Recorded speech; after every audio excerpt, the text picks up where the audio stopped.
উঠাতে পারছে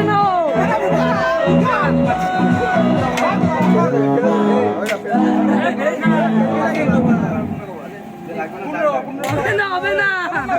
কি করছিস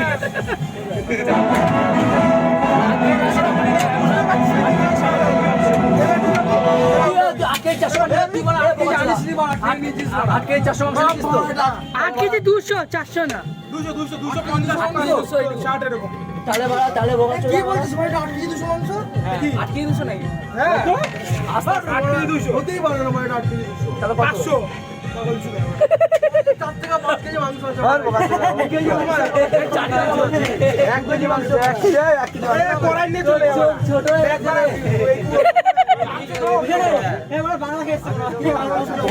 বন্ধ কর ওর মেমোরি বাড়ছে বন্ধ কর